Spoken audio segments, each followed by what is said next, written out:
All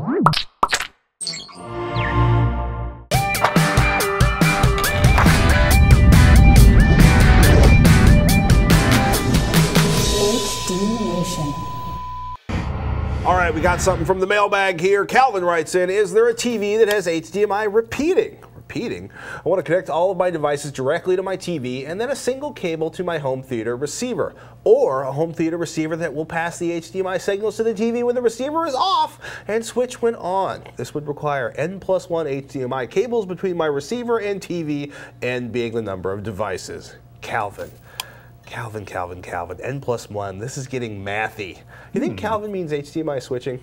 That would be something I have yet to see in a TV that sounds like it would be one of those million-dollar ideas that why didn't they do it sooner? Is to put the HDMI switch in the TV so that, you know what, if you turn off that device that's currently connected, it would go to, say, the next port automatically. I want to say I've seen a TV do that, but I've seen where TVs will automatically turn off if no signal's detected. But because I was looking at this, I'm like, well, you either most of the time you run your HDMI into the television, and then you run your SPDIF out to the receiver, and then when you change PS3, Xbox, Blu-ray, old DVD player, home theater PC, as you run through that list of HDMI devices, the TV will automatically feed whatever is on the screen, the audio out through the SPDIF. So to a certain sense, yeah, you can switch your audio from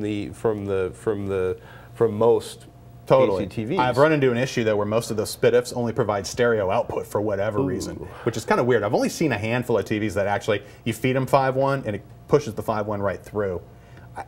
Why don't they do that? That's a really good question. So how about going the opposite direction? I run my umpteen HDMI outputs into my, or HDMI or component, depending on the number of HDMI or component inputs on my audio-visual receiver, and then it switches the audio and the video, basically the audio that it's playing and the video going out to the HDTV. That to me is the way to go.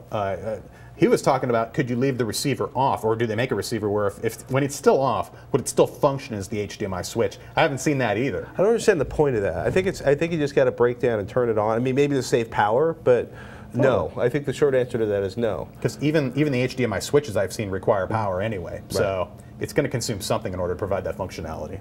So, sorry about that, dude. Yeah. But there are a lot of ways to basically switch between devices. You just pretty much have to use your receiver or your HDTV.